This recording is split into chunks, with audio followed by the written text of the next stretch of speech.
Mr Speaker, I rise in support of this motion and thank the member for Bragg for bringing it to the chamber. Mr Speaker, Harmony Week is a celebration that recognises our diversity and brings together Australians from all different backgrounds. We are diverse by our cultures, we are diverse by our faith, we are diverse by our gender, we are diverse by our sexuality. Even within the Anglo-Australian community, there's diversity within that as well, let alone the diversity from people who've actually come from other nations to this country. And I'll get to our First Nations people in a moment. And the focus of Harmony Week is about reflecting and also celebrating inclusion, respect, and a sense of belonging for everybody. And I think that last bit is so important, that everybody who's here in this country, whether you're in the cities or the suburbs or the country areas, it doesn't matter where you live, there should be a sense of belonging. And you know, whether you, like myself, you are in some way celebrating Lent, or you're celebrating Ramadan, or you're celebrating, soon to celebrate the Passover, irrespective of your faith, we should all respect our differences and see them for what they are. They are a strength of our country. And that also includes people with no religious faith. We should also respect people who have no religious faith as well. We need to respect all people. When I was looking at some of the websites to see what people are saying about Harmony Week, these are some of the things which I read on the site. And it's interesting that despite some of our imperfections as our nations, most people see ourselves as a very successful multicultural nation, which I believe we are. Some of the quotes I've just from the websites. Australia is one of the world's most successful multicultural countries, and our cultural diversity is at the heart of who we are. We also acknowledge that over half of all Australians were born overseas or have at least one parent who's born overseas. I'm one of those. I was actually not only my parents, but I also was born overseas. And that's why, and they go on to say, that's why it's important that we celebrate our country's diversity through Harmony Week. It's about inclusion, respect, and belonging for all Australians, and from the traditional First Nations people until today. And I think one thing we often don't wish to acknowledge sometimes, I don't know why, is that this country, since people have roamed in this country, we have been a multicultural nation. We have been a diverse nation. Going back 60,000 years, we have been a multicultural nation. Then we added some Europeans to our nation with the First Fleet, and then we've actually added a lot of other people from other nations as well since that time. But the reality is, multiculturalism, even though it's a more recent government policy for the last 50 years, we have been a multicultural society going back for 60,000 years. And I think it's important to say that, because we also need to understand and respect the differences in our One Nations people as well, and our differences there. They're not just one person, just like the Italians are not one person. They have a whole range of different views and beliefs, etc. So we need to respect that. Another comment is, and celebrating that no matter where you come from, we are united by the Australian values of freedom, respect, fairness, democracy, and equal opportunity. And I think that's another important value. And I think in the main, we do have that in this country.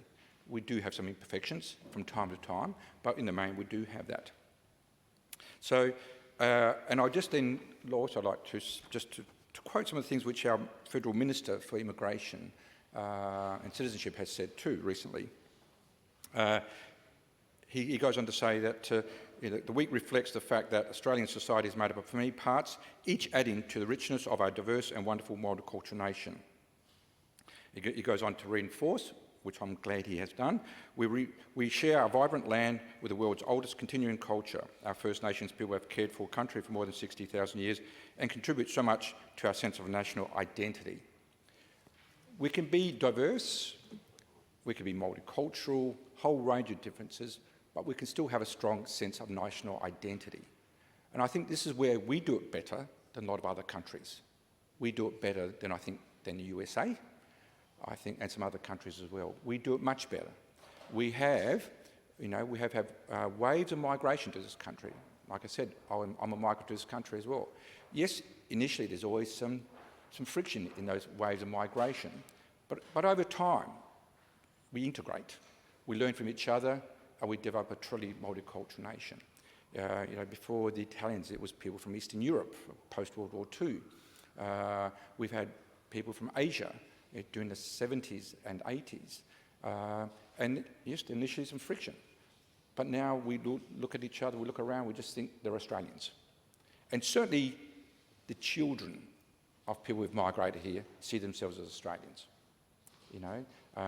Sometimes their accent is more Australian than some other Anglo-Australians in terms of their Australian accent.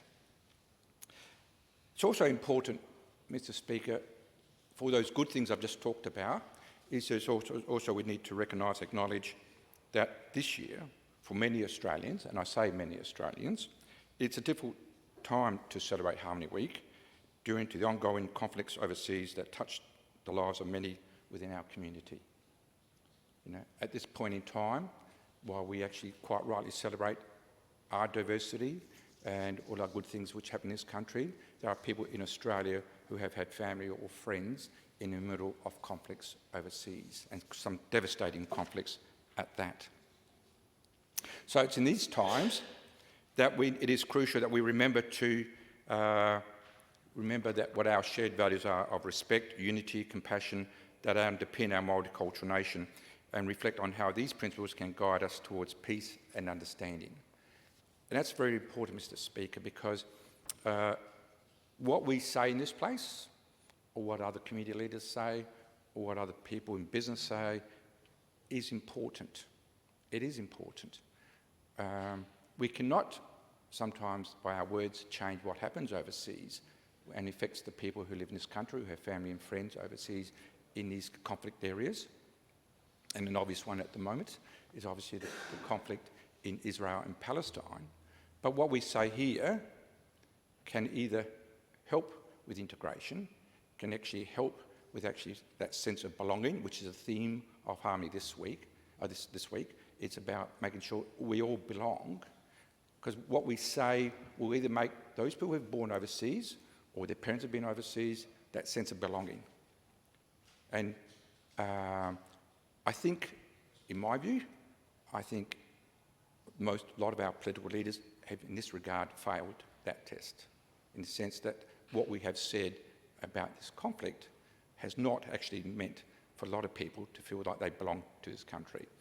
And Cosmos Samaras, who works for Redbridge, a researcher, has just recently published some research, and where he's done some research with the Muslim community in Australia in different states. And he's found that a lot of Muslim people feel abandoned by our governments. And I say governments because not just comments made at the federal level, but the state level as well, by our governments, feel abandoned by them. I don't feel like there's a sense of belonging, because not what they have said, but what they have not said.